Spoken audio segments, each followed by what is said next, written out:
सेवलि महिलानि खोथा प्रश्न खालामदों ओमफ्राय जों आब' प्रमलानि बाथ्रा ओंखारदों दा प्रश्न खालामदों आब' प्रमलाया एसे फुरानाबो जाबाय गोबाव जाबाय बियो दा जोंथ' बेखौ बोरै नों गारदों होननानै बोरै बुंनो सिनियर मानसि गोबां बे अबदान होबोबाय जेलबो जालायनाय मानसि हिसाबै जों गारदो होननो हाया खिन्थु पाब्लिकआ दा लुबैदों मा एसे रेस्ट लाथोंसै बियो होनना बेखौ लुबैदों आरोखि सेवलिनि बाथ्राखौथ' जों मा बुंनो बेथ' आरो शिबनिबो बिसि जाबाय दा जों बेखौ होनांगौ होननानै बुङा दा सोरबा जुदि पार्टियाव सोरबा दंब्ला बे क'क्राझार माबायाव समस्थियाव पार्टिया डिसाइड खालामदों बेखौ जों लुबैयो दा खिन्थु हाग्रामानि बिसि हिसाबै बे जे मोनथारनांगौ बेबो बाथ्रा नङा आरो लोगोसे हाग्रामानि बिसिया जे मोनथारनाङा बेबो बाथ्रा नङा थारमाने बेहा जुदि दयखथा दंब्ला बेहा केलिबार दंब्ला बेहा जुदि केपासिटि दंब्ला बे गोरोंब्ला बे रोंगौब्ला बेहा बेबायदिब्ला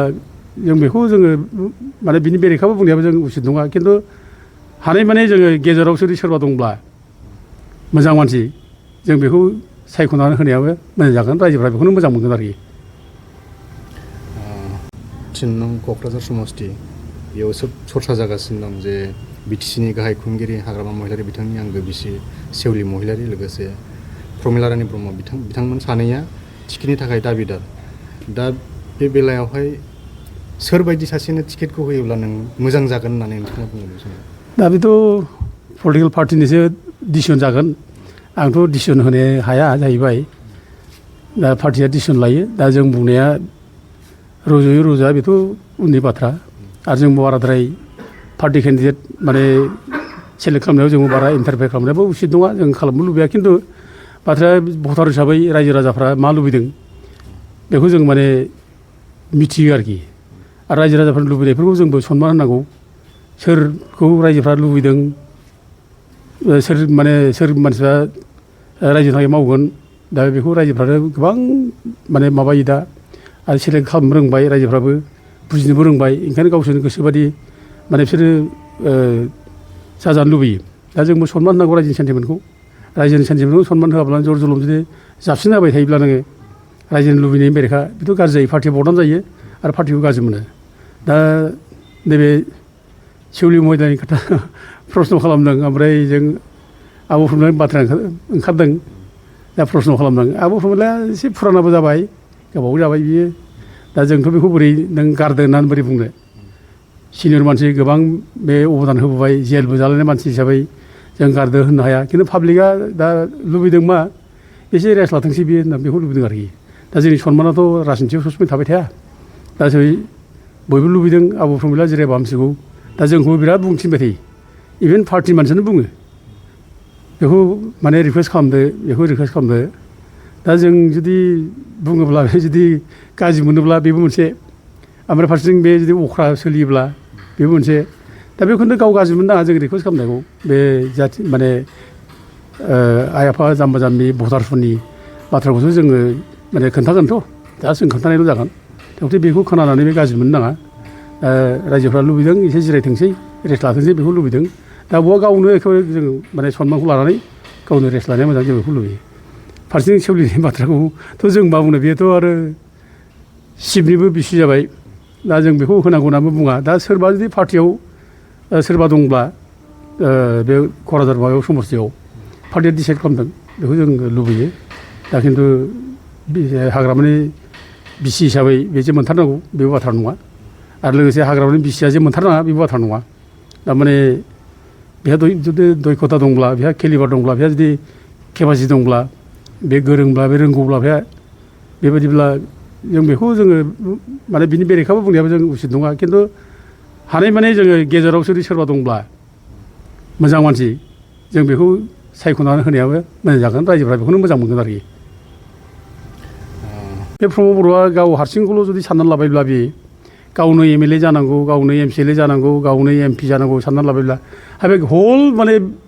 बिटिसि ओनसोलनि इसिबां माने एमएलए सेगमेन्ट दं बेखौ दारायजोबबानो जाबायना हारसिंनो होमब्लाबोथ' जायोना जायासै दा बेखौ मा खालामाखै बेथ' मोजां नङाना बेफोर जिनिसा गाज्रि आरो बेनि थाखायनो पार्टिनि माने माबाया क्रेडिबिलिटिया नस्थ' जायो पार्टिखौ बिदिखौ गाज्रि मोनो दा प्रमद बर'आ बिदि बुंबाय गाबोन अप'जिसनबा रायगोन बयबो बुंखागोन बयबो बुंगोन जोंबो बुंसै जेनेबा बेल' नामा हारसिंल' नामा दस्रा गैला नामा कत' दंना रायजोसभायाव गाव दस्राखौ हरोमोन खथ' मोजां मोजां मानसि दंमोन UPLआवबो मोजां मानसि दंथ' बिसोर हरोमोन रायजोसभायाव गाव माने नेतृत्वखौ होमोन माने UPLनि नेतृत्वखौ गावनो होनांगौमोन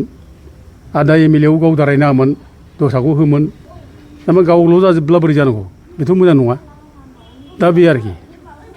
दा बेजों लोगोसे नैबे माखासेखौ आं बुंबावनो लुबैदों नैबे केन्डिडेट सिलेक्सन खेथ्रआव दा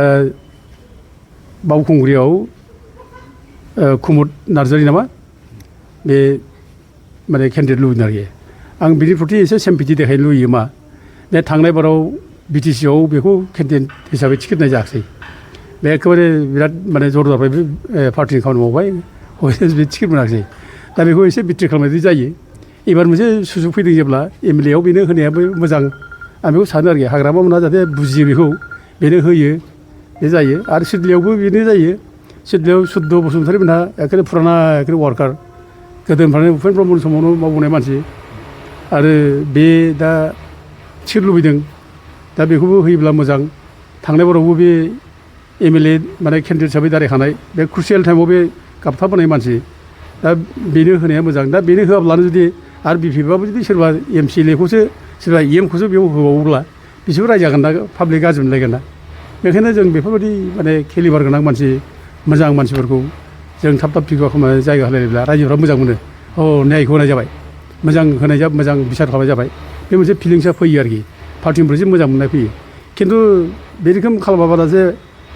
एखेबारे जेरैबायदि गोसोबायदि खालामोब्ला रायजोफ्रा खुद्रियो बोराबो गाज्रि मोनो दा बेफोर गाज्रि मोननाय भाबानो पार्टियाव माने गोहोम गोलैयो ओंखायनो बेफोरखौ नायनांगौ आरो लोगोसे जेनेबा तामुलपुर समस्तिया ST समस्ति तामुलपुर समस्तिया ST समस्ति बेयाव दिनै BPP पार्टिया गावहानो गोगोम सासे केन्डिडेट दंखायो इमानुवेल मुसाहारिया दा बेखौ होयोब्लाथ' मोजां बेखौ होनांगौ दा माबाजों कन्टेस्ट जागोन बेहा प्रमद बर'जों